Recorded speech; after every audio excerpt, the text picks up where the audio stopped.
Gostaria de agradecer primeiramente a Deus por mais essa oportunidade de ministrar a sua palavra, de estar aqui conhecendo mais um povo que vai morar no céu. Que bênção!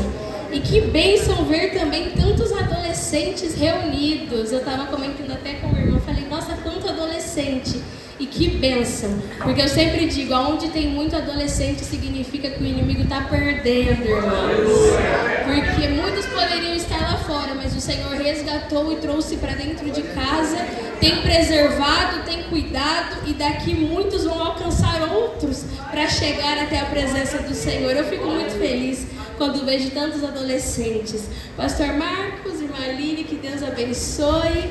Vocês são bênção na nossa vida. A amizade de vocês sempre foi uma bênção e continua sendo. Muito feliz por tudo que o Senhor tem feito na vida de vocês. Trago comigo o abraço do meu pastor Gerson Tavares.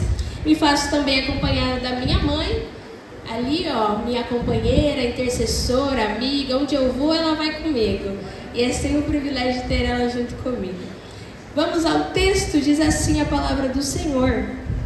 Assim veio a minha palavra do Senhor dizendo: antes que te formasse no ventre te conheci, e antes que saísses da madre te santifiquei.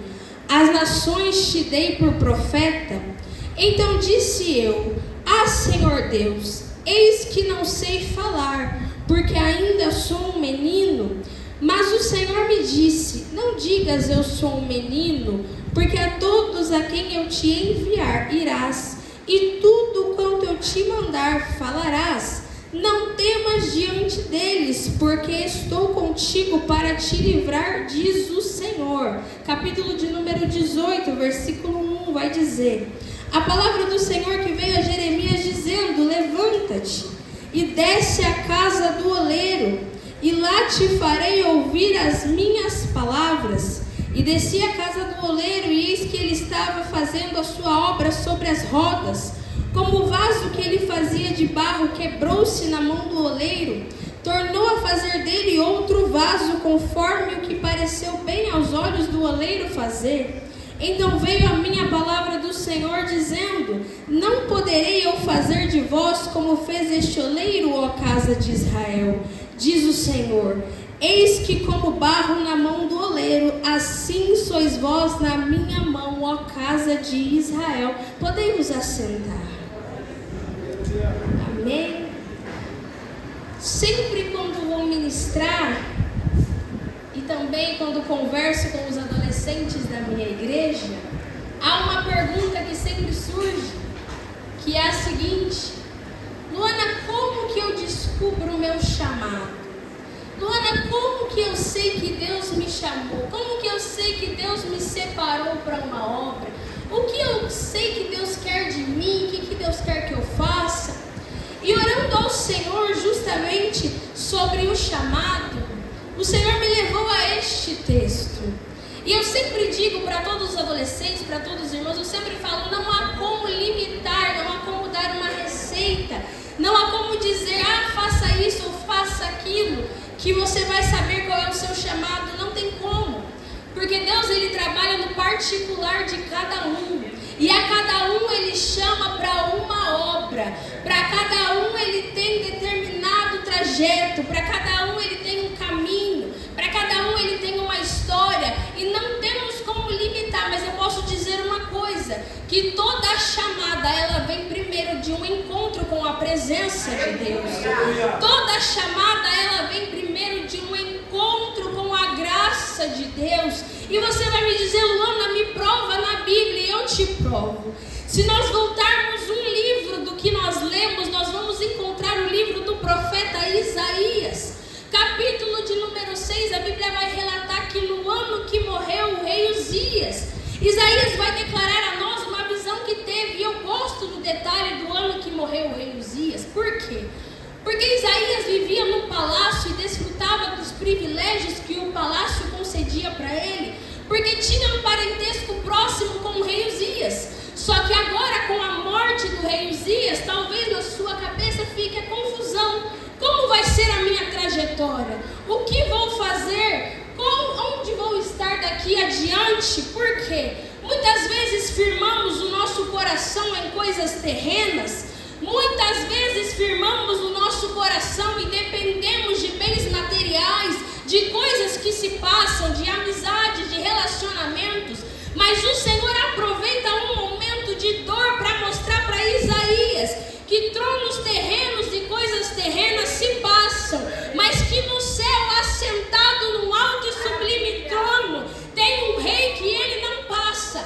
E é então que Isaías vai relatar para nós: eu vi o Senhor assentado em um alto e sublime trono, e a cauda de seu manto enchia o templo. Em volta dele haviam serafins, e estes serafins possuíam 6 asas, com 2 cobriam seus rostos, com 2 cobriam seus pés, com 2 voavam e a todo tempo clamavam dizendo: Santo, Santo, Santo é o Senhor dos exércitos. Os umbrais das portas se moviam à voz do que clamavam, e a casa enchia de fumaça. E é então que Isaías, observando essa visão toda, vai declarar e dizer para nós: ai de mim, pois estou perdido, pois sou um homem de lábios impuros e habito no meio de um povo de impuros lábios. O que ele está mostrando para nós? Que a adoração dos anjos fez ele temer. Ao se achegar na presença de Deus, nós precisamos fazer uma análise dentro de nós mesmos. Como que nós estamos diante da presença de Deus? Muitos fogem da oração, muitos fogem dos momentos de intimidade, porque ao chegar na presença, eu preciso reconhecer a situação a qual eu estou. Ao chegar na presença, eu vou me deparar com as minhas falhas, vou me deparar com os meus erros, vou me deparar com aquilo que não está agradando ao Senhor e está me impedindo de adorar. É por isso que muitos fogem da presença, porque a presença ela revela caráter. A presença ela mostra caráter. A presença revela o que está no oculto, e diante dele nada se esconde. Talvez Isaías queria adorar como os anjos estavam adorando, mas dentro dele tinham coisas que precisavam ser arrumadas. Queria exaltar como os anjos estavam exaltando ao nosso Deus, mas dentro dele havia coisas que precisam ser organizadas.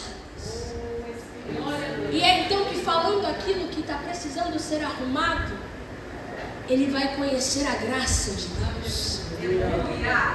Ele declarou que era um homem de lábios impuros e que habitava no meio de um povo de impuros lábios. E é então que um dos serafins vai deixar o seu lugar, vai ir até o altar, vai pegar uma brasa viva do altar, vai vir e vai tocar a brasa na boca de Isaías e vai dizer: a tua iniquidade foi tirada e expiado foi o teu pecado.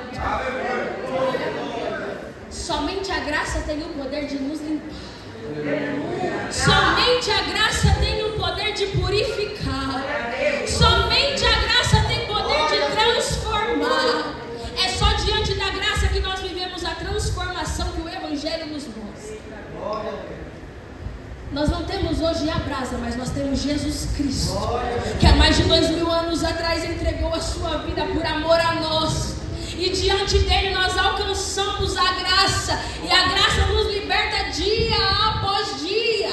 Todos os dias nós temos livre acesso a essa graça que nos transforma. É conhecendo a graça que ele vai ouvir uma chamada. O Senhor vai bradar e vai dizer: a quem enviarei? Aleluia! Quem há de ir por nós?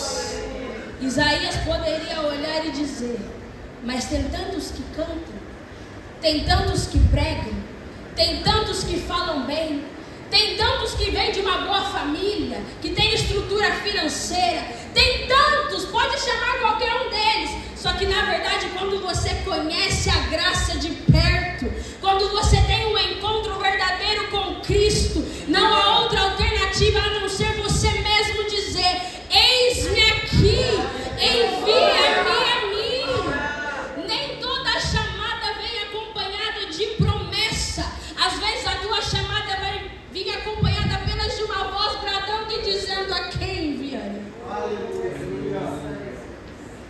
prometeu nada para Isaías. Não vem acompanhado de promessa nenhuma, de holofote nenhum. Ele apenas pergunta: quem está disponível? Quem quer ir? Posso contar com você? E quem tem o coração disposto e encontrou a graça de Deus, não há outra alternativa a não ser dizer: eis-me aqui. Mas nem toda chamada é igual. Então nós vamos ao Novo Testamento.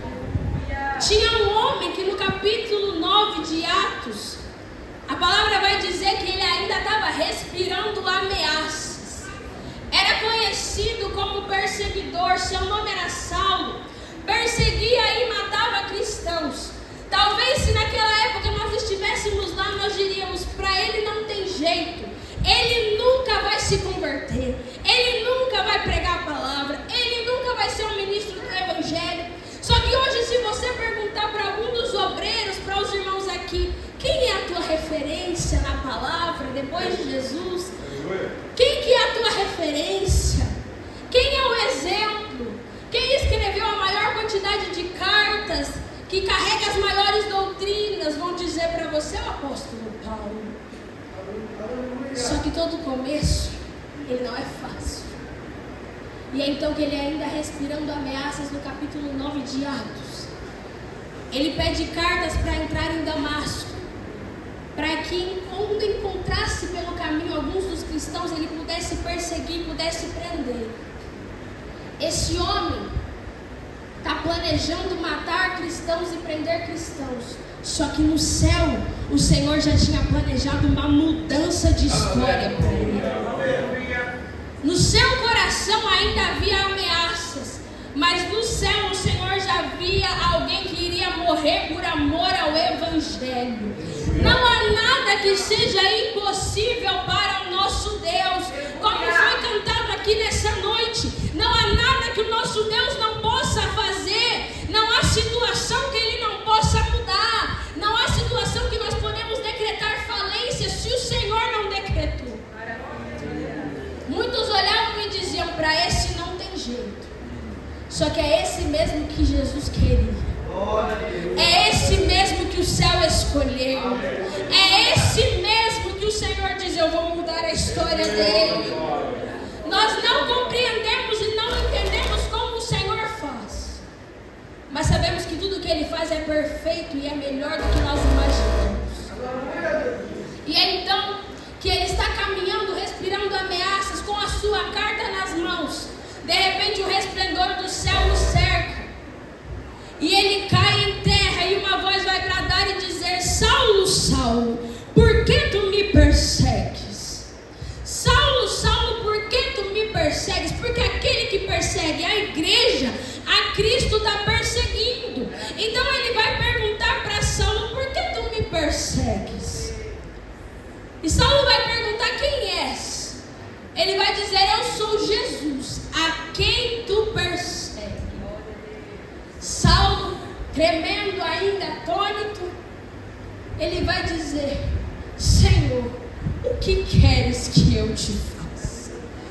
Todo encontro verdadeiro com a graça, nós ficamos rendidos e ela sempre vence a gente. E não há outra alternativa a não ser dizer: Senhor, o que queres que eu te faça? Senhor, no que eu posso te servir?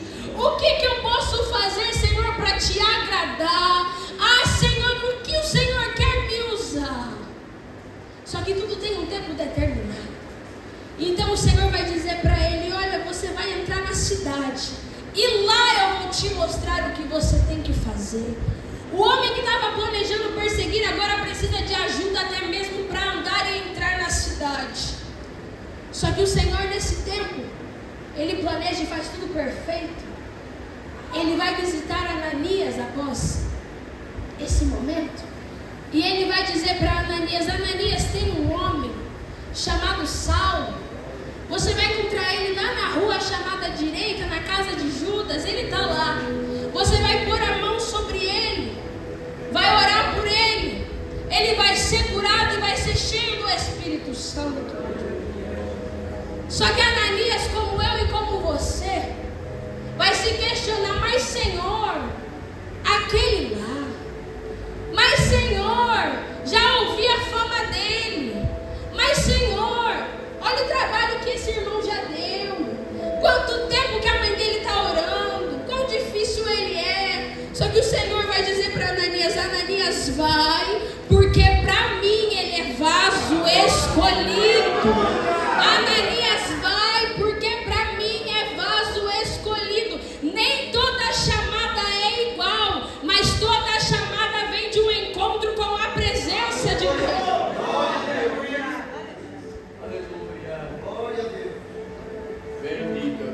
O mesmo perseguidor foi aquele que em Romanos capítulo 8 escreveu para nós dizendo que nem a morte, nem a vida, nem os anjos, nem os principados, nem as potestades, nem o presente, nem o porvir, nem a altura e nem a profundidade, nem alguma outra criatura será capaz de nos separar do amor de Deus que está em Cristo Jesus, o nosso Senhor. O mesmo perseguidor está preso em Filipenses capítulo 4 e está escrevendo para nós dizendo: alegrem-se no Senhor. Como explicar o que só Deus faz? Este mesmo perseguidor em 2 Timóteo vai declarar para nós: eu combati o bom combate, eu encerrei a minha carreira, mas eu guardei a minha fé.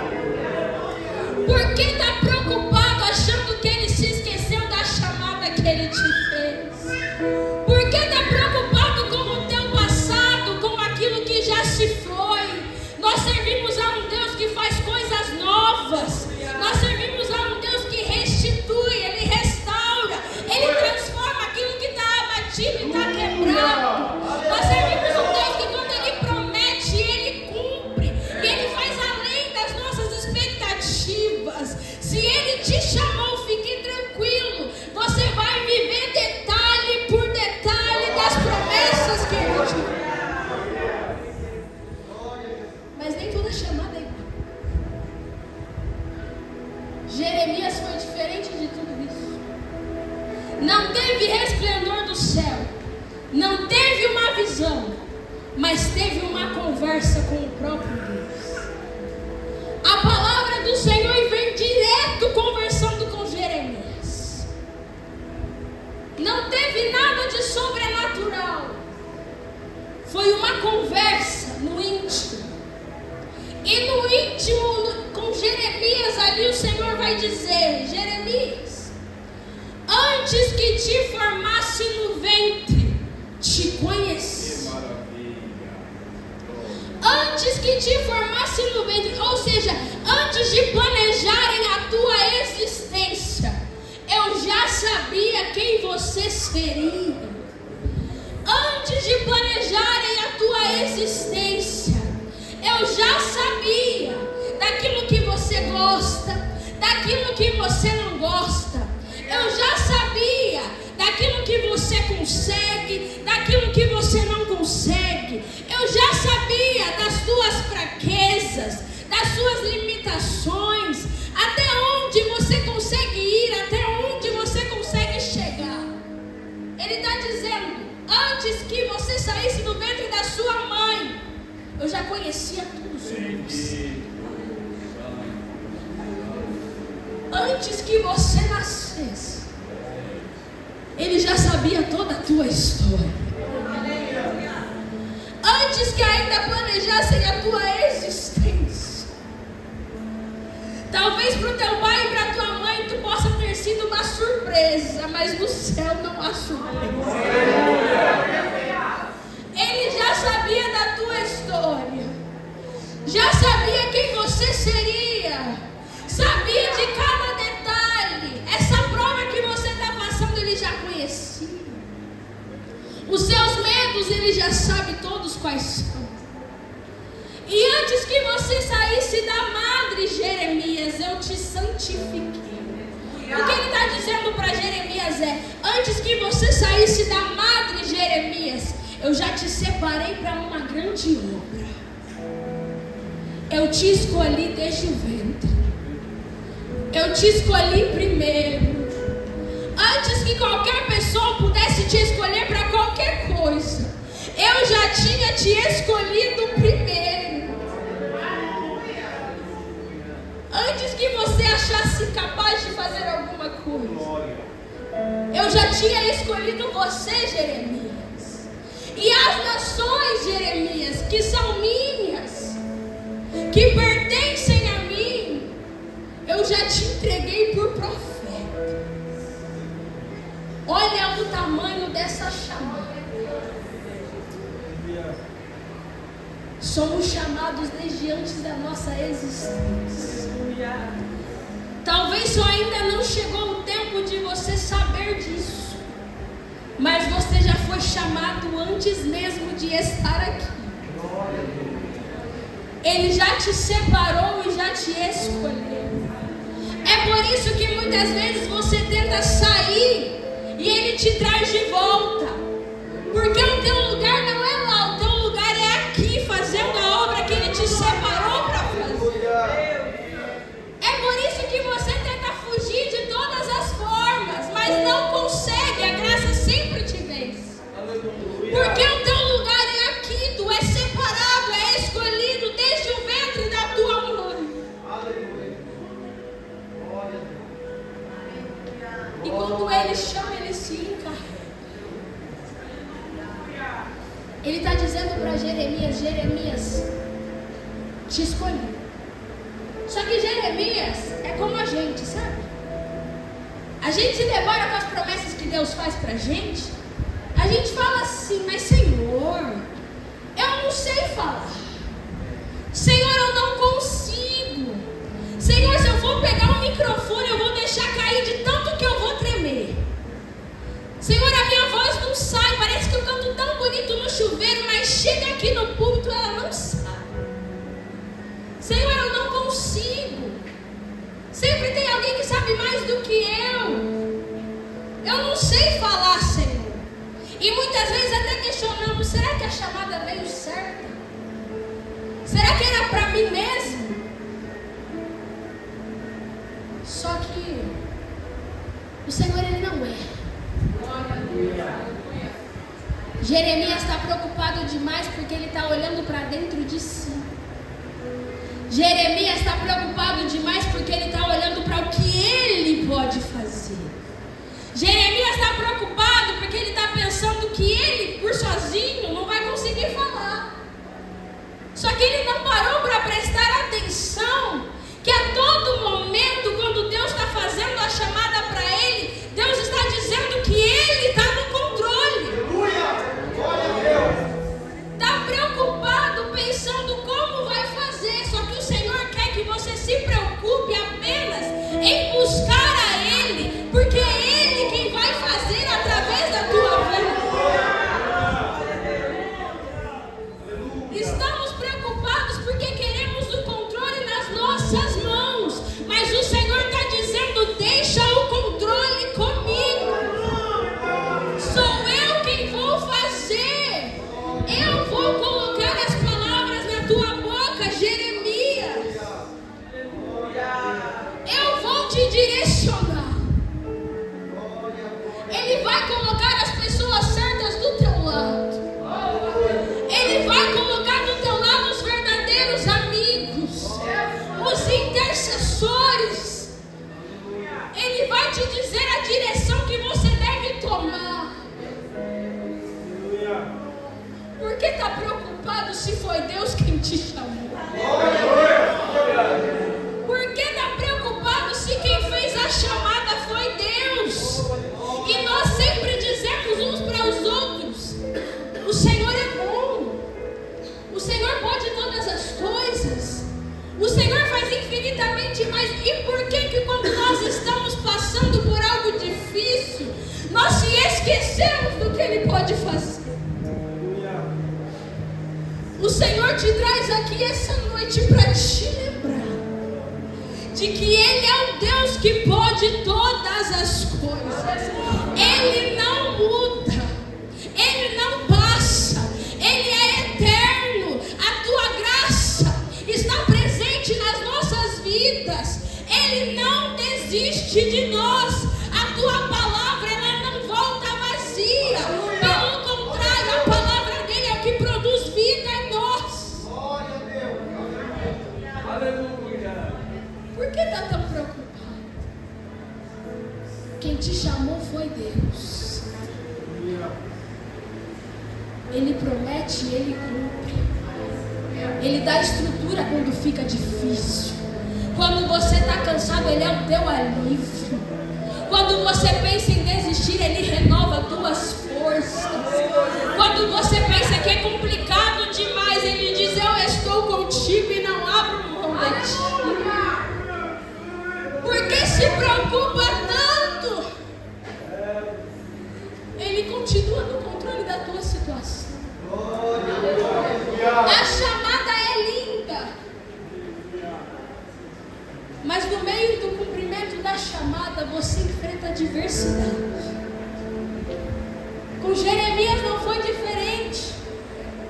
A chamada é linda, mas ele foi chamado para pregar para uma nação dura de coração, um povo complicado, que não queria dar voz para o que ele pregava, que vivia como se Deus não existisse, queriam fazer aquilo que bem pensavam e não estavam ligando para o que Deus pensava a respeito do que fazia.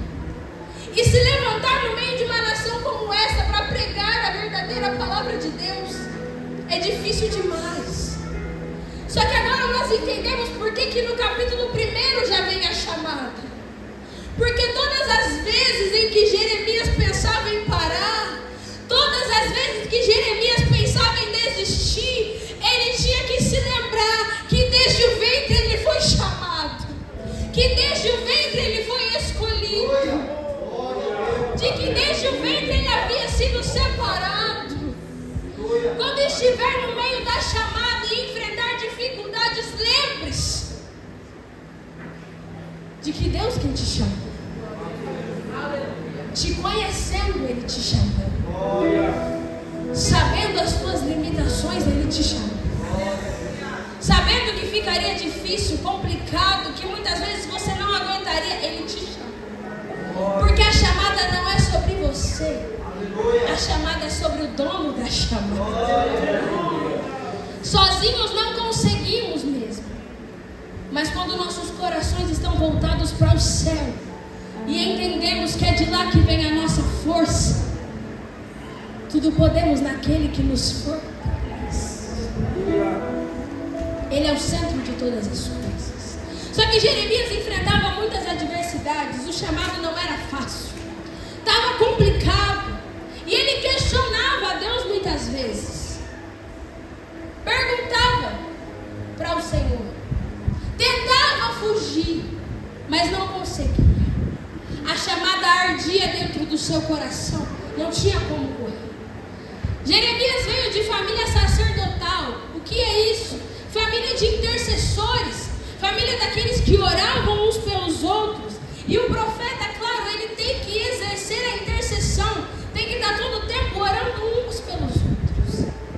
Jeremias era aquele líder que corrigia o povo na frente um do outro, mas no oculto era aquele que orava e falava: Senhor, cuida daquele povo, abençoa aquele povo.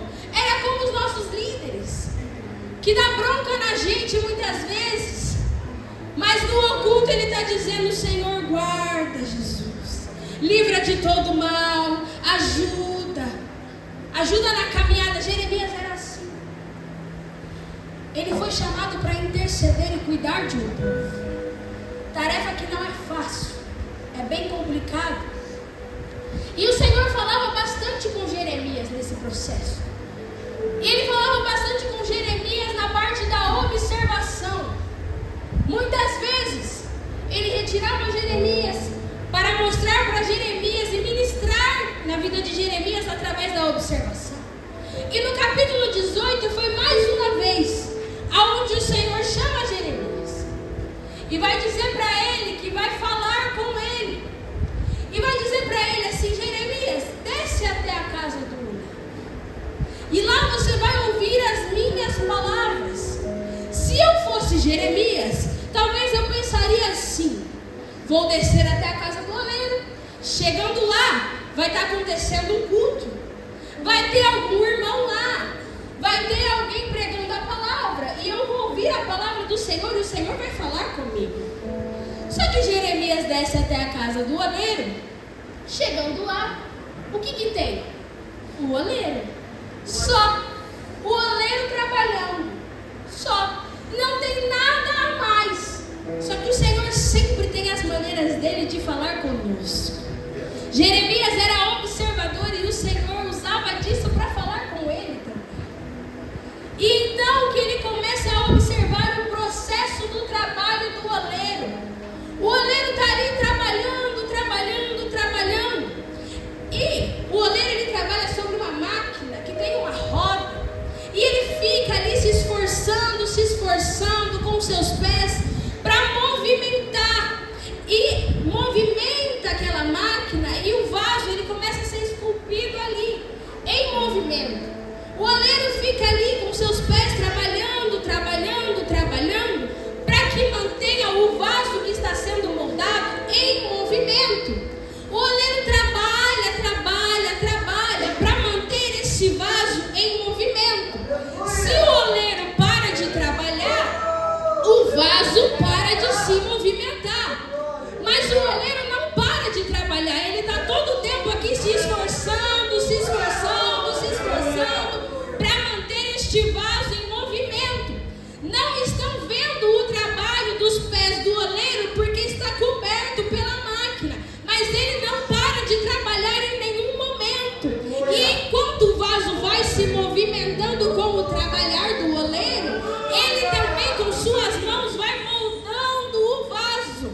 O que Deus está mostrando para nós? Que a todo tempo ele está trabalhando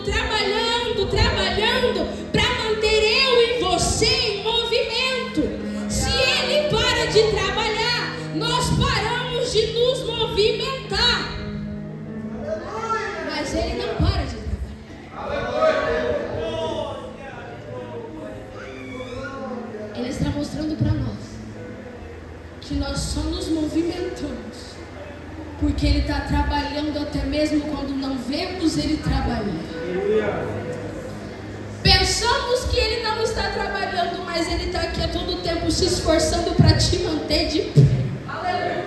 Ele está todo o tempo se esforçando para manter você dentro da casa. A todo tempo ele está se esforçando para que você consiga todo dia se levantar e ter força para continuar. A todo tempo o oleiro está aqui trabalhando por você, trabalhando, e você se movimentando. E ele está te montando. Só que no meio do percurso que Jeremias está observando, no trabalhar do oleiro, o que acontece? O vaso, ele se quebra na mão do oleiro. Detalhe aqui, o vaso não vai ser o oleiro que vai quebrar o vaso. É o vaso que se quebra na mão do oleiro. O oleiro está trabalhando, o vaso está em movimento, só que o vaso se quebra na mão do oleiro. Por quê? Porque o vaso ele quer fazer aquilo que bem entende. Muitas vezes o vaso ele quer cochear em dois pensamentos. Muitas vezes o vaso dá ouvidos a quem não devia. Muitas vezes o vaso ele começa a praticar coisas que não deveria, andar com gente que não deveria. E ele começa a se afastar sozinho, a ir para distante e vai se quebrando sozinho. Os pensamentos já não são mais os mesmos. Já começa a vir à igreja por obrigação. Já não quer mais, os desejos não são mais as coisas do alto, agora são as coisas terrenas. E ele começa a se afastar sozinho. Começa a se quebrar sozinho. Quebrou o vaso. Foi distante demais o vaso. Foi para longe demais o vaso. Desanimado está o vaso. abatido está o vaso. As circunstâncias entristeceram o vaso e o vaso se quebrou. Muitos vão olhar e vão dizer assim para o oleiro: oleiro, quebrou o vaso. Ah, não serve para mais nada não, joga fora o vaso. Oleiro, o vaso quebrou. Ah, ninguém vai querer mais, não tem utilidade nenhuma, manda embora, joga fora o vaso. Vão dizer isso para o oleiro muitas vezes. Só que o oleiro, que foi quem pegou o barro, que foi quem colocou sobre a máquina, que a todo tempo estava trabalhando para manter o vaso em movimento, que a todo tempo não desistiu do vaso, que a todo tempo deu estrutura, deu forma para o vaso, fez promessas para o vaso, colocou o vaso de pé, limpou o vaso muitas vezes, deu estrutura, trouxe a família do vaso para dentro de casa, salvou a vida do vaso, o livrou de muitas coisas, tem toda uma história. Esse oleiro não vai desistir do vaso. Pelo contrário, ele pega o vaso que está quebrado, está abatido, está cansado, está dizendo que não quer mais continuar. Ele pega esse vaso e ele refaz o vaso. Ele refaz o vaso. Ele dá estrutura novamente para o vaso. Ele renova as forças do vaso. Ele renova as promessas do vaso. O oleiro que foi quem te trouxe até aqui, que caminhou com você até aqui, ele não desistiu da tua história. Ele não desistiu da tua vida. O oleiro quem viu você crescer, quem te livrou de todo o perigo, te livrou de toda a afronta do inimigo contra a tua história, que pelejou por você muitas vezes quando sem forças você está. Ele não desistiu da tua vida. Pelo contrário, ele te refaz. Ele renova as tuas forças. Ele traz paz para o teu coração que há muito tempo está enfrentando só conflitos. Ele traz a calmaria para dentro do teu lar, da tua casa. Ele te ajuda a vencer essas guerras que você já decretou que não vai dar certo. Ele refaz o vaso nessa noite, dizendo para você que as promessas ainda estão de pé. E assim como ele disse para Jeremias após essa observação: Jeremias, se esse oleiro consegue refazer um vaso, você acha mesmo, Jeremias, que eu não posso mudar a história de vocês, ó casa de Israel? Você acha mesmo que ele perdeu o controle da tua situação? Você acha mesmo que ele te abandonou no meio do caminho? Você acha mesmo que ele não está te vendo? Ele é soberano sobre todas as coisas. O Deus que te chamou, ele tem cuidado de você. O Deus que te chamou tem te sustentado até aqui. O Deus que te chamou te conhece pelo nome. O Deus que te chamou sabe da tua história por completo. O Deus que te chamou vê as tuas orações na madrugada, vê os dias a qual você pede: Senhor, muda a minha história, Senhor, me ajuda a caminhar, Senhor, eu quero te servir. Ele ouve todas as tuas orações. Ele é soberano para fazer todas as coisas. Não há nada impossível para o nosso Deus. E o nosso Deus tem chamado e separado uma geração que vai fazer a diferença neste tempo. tem chamado uma geração que vai fazer a diferença na casa do Senhor. Se coloque de pé.